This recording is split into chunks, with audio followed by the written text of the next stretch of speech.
ਹਾਲਾਤ ਜਿਸ ਤਰ੍ਹਾਂ ਦੇ ਵੀ ਸਾਨੂੰ ਗੁਜ਼ਾਰਾ ਹੋ ਰਿਹਾ ਸੀ, ਮਗਰ ਵਾਪਡਾ ਨੇ ਮੇਰਾ ਕਮਰ ਤੋੜ ਦਿੱਤੀ। 12-13 ਹਜ਼ਾਰ ਰੁਪਏ ਮੇਰੇ ਮਹੀਨੇ ਦੀ ਦਵਾਈ ਦਾ ਖਰਚਾ ਹੈ। मैं अपने बच्चों का रोजगार पूरा करा, खान पीन करा, क्या करा। ये गरीब को कुछ खाने पीने के लिए देंगे तो कुछ करेंगे ना। इन्होंने जितने इदारे बनाए हैं अपनी सेफ्टी के लिए बनाए हैं। पिछले 1.5 साल तो मैं बेरोजगार हाँ और मेरा एक्सीडेंट होया होया और मैं बिस्तर ते हाँ।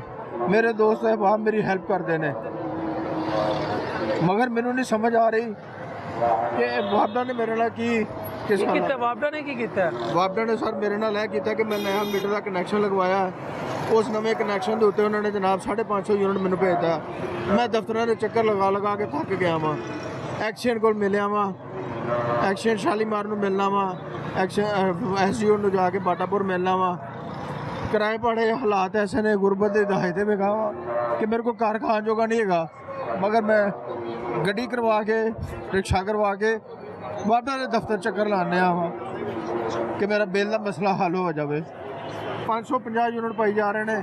मैं 3 महीने तो पिछले चक्कर लगा के थक गया वहाँ और मैं बिस्तर से मैं बड़ा मुश्किल उठ के जाना। मैं घर सर्वाइव किस तरह करा, मैं बिल किस तरह 5000 रुपया दा रहा।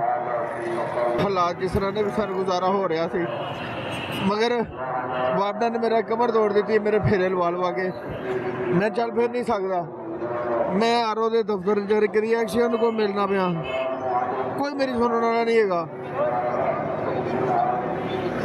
कितने मैं लिया के लेना, बच्चे दी ख्वाहिशों को कितों पूरा करा। बच्चे कितने ने? मेरे बच्चे 4 ने। भूखे ने?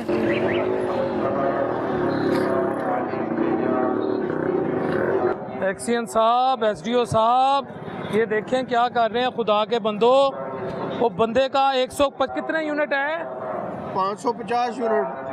पहली रीडिंग 156 यूनिट की है, मगर उस मीटर रीडर को मैंने, आजम मकबूल नाम है उसका, मैंने रिक्वेस्ट की, कहना तुम की चाहते हो, और मैं वो चाहत को पूरा कर देता तो मैंने 550 यूनिट ना पेंदे। मैं वो चाहत नहीं पूरी कर सकिया। मैंने कहना तुम की चाहते हो, वो की चाहत है ना, SGO पता ना एक्शन पता ना, मैं पूरी कर सकिया। उन्हें 550 यूनिट मैंने पा देते हैं। मैं दरबदर हो गया वहाँ वापडा दफ्तर कर देता, मैंने 5000 रुपया बिल फिर भेज देता। 550 यूनिट साबा का यूनिट अज भी मेरे मीटर से आगे रीडिंग देख लो 477 रीडिंग चलती पई है, तो बिल मेरा देख लो 550 यूनिट का चलता पाया। अजीब चोर बाजारी, गरीब बंदा कितने जाए बच्चों को लैके। और जो थोड़े बहुत हालात ने वो तो चलो यार दोस्त भैन भरा पूरे कर देंगे। अब बिल कौन तारे, वो भी जाली बिल, गलत बिल। चोरों को फड़ो जाके, एक शरीफ आदमी मैनू क्यों तंग किया जा रहा। एक्शन साहब सुते ने, एक्शन साहब रैफर कर देंगे SGO की तरफ, SGO कर देंगे एक्शन की तरफ, एक्शन कर देंगे RO को चले जाओ। मैं कितने को जावा, वाघे टाउन तो किराया गड्डी करवाना वा, बिजली घर जाना वा, सुखनहर से शालामार टाउन, उतों गड्डी कराना वा, वाघा टाउन चले जाना बाटापुर। मेरे किराया भारे, मैं घर के किराया भारे पूरे करा, बच्चों का खाना पीना पूरा करा, कि गड्डियां ने किराया 1000-1200 पूरे करा, क्या बिल ठीक करावा, कितों करावा, अपना इलाज करावा। 12-13 हज़ार रुपया मेरे महीने की दवाई का खर्चा है। मैं अपने बच्चों का रोजगार पूरा करा, खान पीन करा, क्या करा। मैंने शुगर है, मैं शुगर पेशेंट हाँ। Sugar patient? 1.5 साल तो मेरे वजह ही लत्त दे सही होना ना है कि शुगर को कंट्रोल करना पाया। शुक्र अल्लाह की बेहतरी है, दवाई खा रहे हैं। मजूरा हस्पताल के डॉक्टर उमर आरफ साहब ने, उन्होंने 3 महीने की दवाई लेके दी। उन्हें कहा 3 महीने के बाद मेरे को आना। एक्शन साहब मेरे को चलिया नहीं जा रहा, मैं स्टिक के सहारे चलना पाया और मेरे हालात ऐसे ने।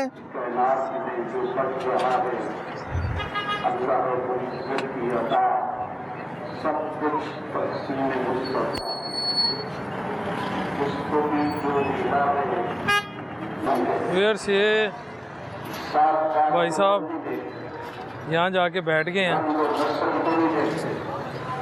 मेरे दोस्त ने इमरान साहब, अल्लाह ताला उन्होंने ज़िंदगी तंदुरुस्ती देवे, मेरे नाल उन्होंने बड़ा मोटा लगाया। वो सऊदी अरब बेचारा मैंने जायज़ कैश से भेज दिंदा, थोड़े बहुत पैसे मेरा गुजर बसर हो रहा। नजायज़ बिल पैंदे ने मैनू, नजायज़ कर रहे हैं। एक्शन साहब मजदूर बंदा वा, ਐਕਸ਼ਨ ਸਾਹਿਬ ਮਜ਼ਦੂਰ ਬੰਦਾ ਵਾ, ਮਜ਼ਦੂਰ ਬੰਦੇ ਦੀ ਤੁਸੀਂ ਨਹੀਂ ਸੁਣਨੀ ਤੇ ਕਿੰਨੇ ਸੁਣਨੀ ਹੈ? ਤੁਸੀਂ ਮੈਨੂੰ ਐਸਓ ਕੋ ਭੇਜ ਦਿੰਦੇ ਹੋ, ਐਸਓ ਤੁਸੀਂ ਮੈਨੂੰ ਮਜ਼ਦੂਰੀ ਦੀ ਹਾਲਤ 'ਚ ਐਕਸੀਅਨ ਦੇ ਕੋਲ ਜਾਂਦੇ ਹੋ, ਹਾਂਜੀ ਉਹਨਾਂ ਨੂੰ ਵਿਖਾਉਂਦੇ ਹੋ ਕਿ ਮੇਰੇ ਕੋਲ ਵੇਖੋ। ਬੜੇ ਆ ਉੱਥੇ, ਆਓ ਜੀ ਬੈਠੋ ਜੀ, ਤੁਸੀਂ ਜਾਓ ਐਸਓ ਕੋਲ, ਐਸਓ ਦੇ ਕੋਲ ਮੁਲਾਕਾਤ ਹੀ ਨਹੀਂ ਹੋ ਪਾ ਰਹੀ। ਐਸਓ ਦੇ ਬਾਹਰ ਦਫ਼ਤਰ ਦੇ 2 ਬੰਦੇ ਬੈਠੇ ਜਿਹੜੇ ਉਹਦੇ ਕਾਰੇ ਖਾਸ, ਉਹ ਅੱਜ ਤੱਕ ਮੈਨੂੰ 4 ਚੱਕਰ ਮੇਰੇ ਲੱਗ ਚੁੱਕੇ ਨੇ ਐਸਓ ਬਾਟਾਪੁਰ डिवीजन ਦੇ ऐसी ना मुलाकात नहीं हो पा रही। मैं तमाम अरबाब इख्तियार को कहता हूँ और तमाम सहाफ़ियों को कहता हूँ, ये जो स्टिक है ना हाथ में, ये किसी को भी पहनाई जा सकती है। ये हुक्म होता है कि फ़लाँ बंदा अब इस पे आ जाए, वो आ जाता है। ये मैं भी पहन सकता हूँ, ये मैं भी पकड़ सकता हूँ, ये कोई भी पकड़ सकता है, ये वक्त किसी पे भी आ सकता है।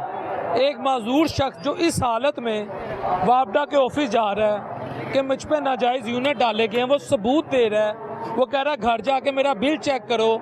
कितना अरसा हो गया? 3 महीने हो गए हैं, 3 माह हो गए हैं, 3 माह हो गए हैं। वो उसकी स्टिक को, उसकी इस माजूरी को भी नहीं देखा गया।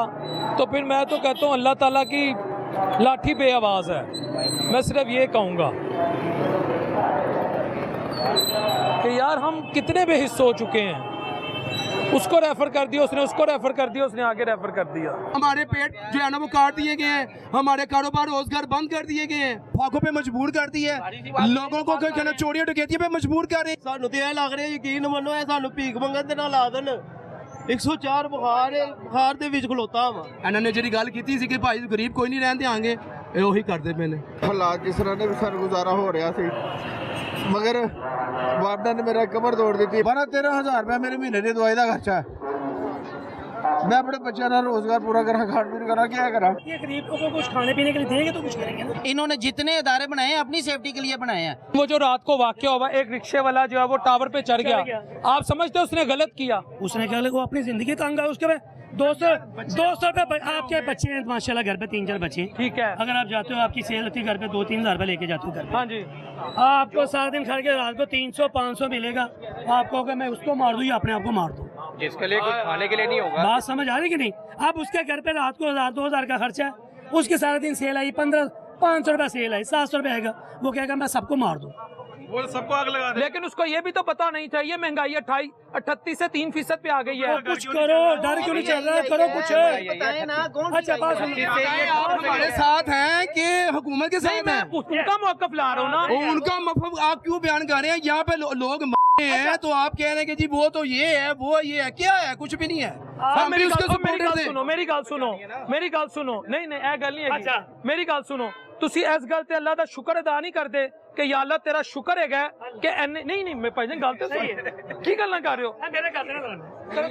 हाँ, तुसी इस गल ते अल्लाह दा शुक्र अदा नहीं करदे कि मियाँ साहब अगर सियासत तो पिछे हटे ने ते उन्होंने एक सीनियर लीडर तुहाडे ते लाती है ताकि तुहाडी शुबाना रोज़ खिदमत होए, ਤੁਹਾਡਾ ਮੁਲਕ डिफॉल्ट होने तो बचे, ਤੁਹਾਡਾ ਪੰਜਾਬ ਸਾਫ ਸੁਥਰਾ ਹੋਏ, ਤੁਹਾਡੇ ਪੰਜਾਬ ਤੋਂ ਕਰਪਸ਼ਨ ਮੁੱਕ ਜਾਏ। ਇਹ ਤੇ ਮੁਕਾਮੇ ਸ਼ੁਕਰ ਹੈ ਰਿਕਸ਼ੇ ਵਾਲਾ टावर ਤੇ ਚੜਿਆ ਹੋਇਆ। ਉਹ ਲੇਕਿਨ ਜਿਹੜੇ ਵੱਡੇ इस बात का मैं जवाब देता हूं। हाँ जी, एक बादशाह था ना, उसने हुकूमत के लिए ना ऐसे इकदाम किए कि वो कह रहा था कि ये अवाम मेरे पास आए, अर्जी लेके आए, उसके अवाम जाती नहीं थी। उसके वजीर ने बोला बादशाह सलामत हमारे ना रकबे से ना वो स्टेशन गुजरते हैं, तो ऐसा करें 2-2 जूते लगा देते हैं इनके ऊपर, जब ये इनको जूते पड़ेंगे ना ये खुद ही हमारे पास आएंगे, ठीक है ना। तो जब उन्होंने 2-2 जूते लगाए तो अवाम गुजरने लगी, अवाम को थोड़ी सी दिक्कत हुई, अवाम गई बादशाह के दरबार में जाके कहने लगी बादशाह सलामत जूते वाले बढ़ाएं, हम जूते खाने के लिए तैयार हैं, हमारे पास टाइम नहीं है, ठीक है ना। जब ये इमरान खान की हुकूमत आई थी ना, ये पीछे इसी वजह से थे कि इनको अपना आप पेश करने के लिए कुछ भी नहीं था। ये जब इमरान खान ने भी कहा था जिस चीज़ को खतरा है ना वो अपनी सेफ्टी करता है, ठीक है। इन्होंने जितने इदारे बनाए हैं अपनी सेफ्टी के लिए बनाए हैं। ये पैरा फोर्स होगी, कोई भी CTD होगी, इन्होंने अपने क्राइम से निकलने के लिए ये बनाए हैं। इनको अपनी जान का खतरा है, ये जितनी सिक्योरिटी बढ़ा रहे हैं अपनी वजह से बढ़ा रहे हैं। अवाम को तो ये देखे सीड कर दिया उन्होंने, ये क्या सारी उम्र के बैठे नहीं हुए।